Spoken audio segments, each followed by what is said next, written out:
No, the ayes have it. We move to debate on Part 5, which is clauses 314 to 406 plus Schedules 5 to 7. So the question is that Part 5 stand part. Mr Chair. Honourable Nikki Kay. Mr Chair, look, I'm very pleased to take a call on this part of the bill.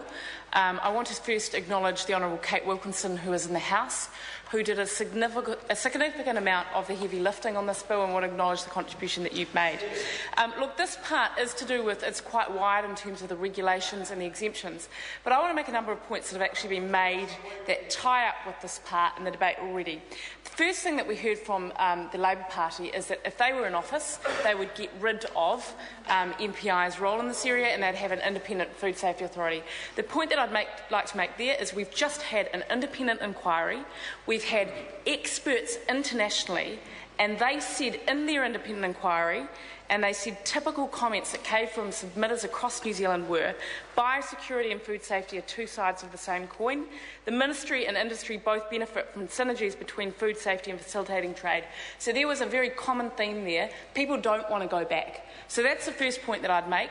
It is important to acknowledge, though, that we must ensure the role of the regulator is quite separate to what we are doing in terms of facilitating trade. But I want to acknowledge that the independent inquiry said, we want this to work, the merger in terms of MPI and food safety roles. The second point that I want to make, which was made around and is tied to our miscellaneous provisions in this area, compliance and enforcement. You can't have a good food safety system without not only having good legislation, but also good authority, like what MPI is currently doing in terms of their role, but also without the dial turned appropriately in terms of compliance and enforcement. And I think some of the provisions in this bill are going to be incredibly important in terms of people's confidence in our food safety system. I want to acknowledge Stefan Browning in terms of his amendment.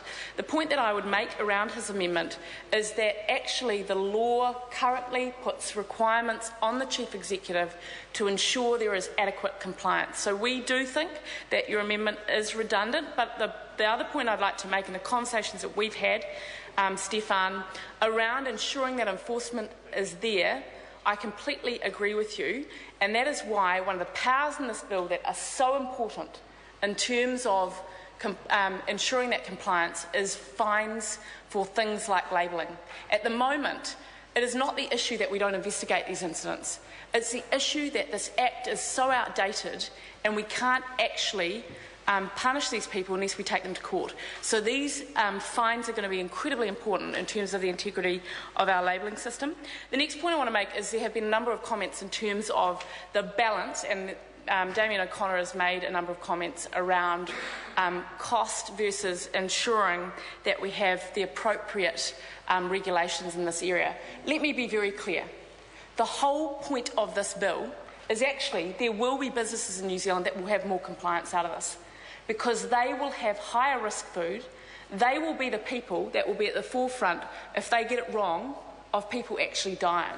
And so we need to acknowledge that the whole point of this bill is that, yes, there will be less regulation for some people, but for some people who are producing higher risk food, the compliance will be stronger. So I just reject any assertion that this bill hasn't got the balance right in terms of compliance versus the risk of food. The next comments that have been made, which are very relevant in terms of this provision, but also the WPC inquiry. I want to say this to you, Mr O'Connor. Let me be really clear.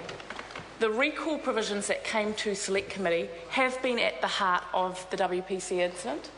It is about understanding that we have to have an appropriate threshold here when there is an uncertain situation.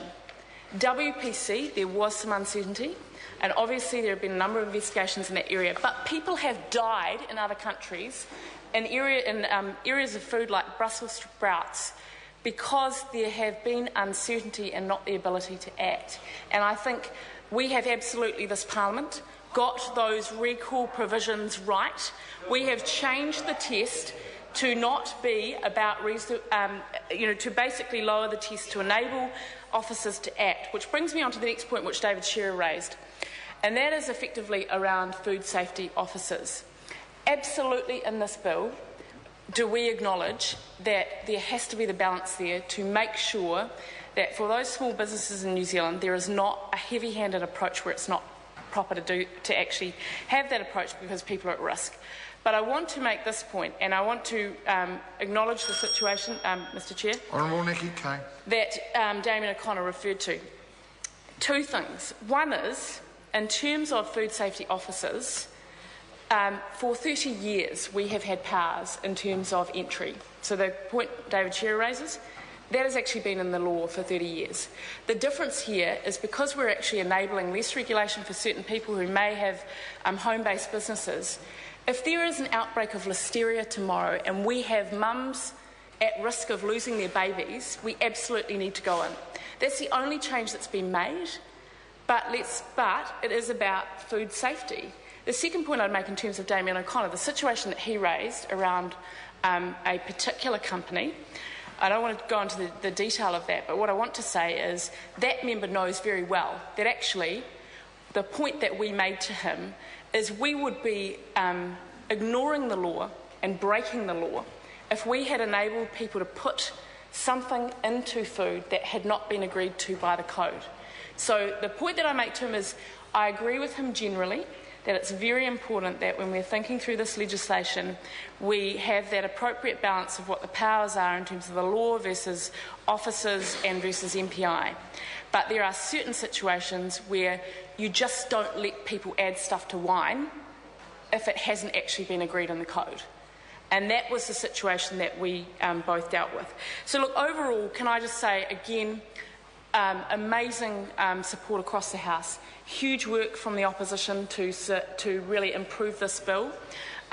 In terms of finally country of origin labelling, the points that I've made before that comprehensive country of origin labelling, this side of the House are not convinced of that because you've got an inquiry just being initiated in Australia, our closest trading partner, who have said this is confusing, this is actually adding complexity and cost to business.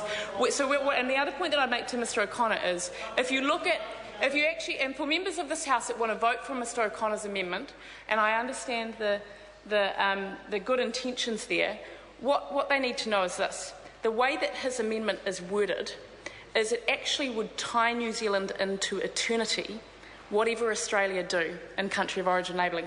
And for the Green Party here, who constantly raise issues of sovereignty, to be voting for Mr O'Connor's amendment, which ties us in for eternity to their position, I think is wrong. But the second point that I'd make is I do understand Mr Browning's amendment, and while we're not going to vote for Mr Browning's amendment, we've made the point. We do support voluntary country of origin labelling. I am doing more work in this area.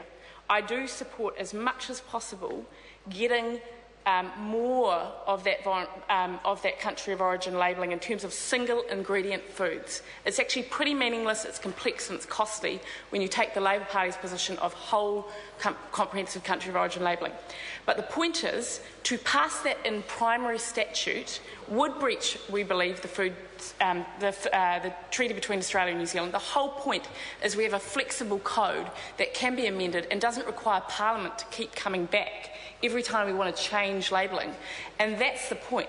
It's not at all that I don't support your intention, Mr Browning, of having consumers know as much as possible about the source of single ingredient food. It's the point about what the appropriate vehicle is. So can I say I want to acknowledge all members across the House for their outstanding contribution and the support for actually passing this bill. We may disagree on certain aspects that have been put up, but I commend this bill to the House. Honourable Damien O'Connor. Thank you, Mr Chairman. I guess you may allow a little bit of scope in my bill, and just while acknowledging the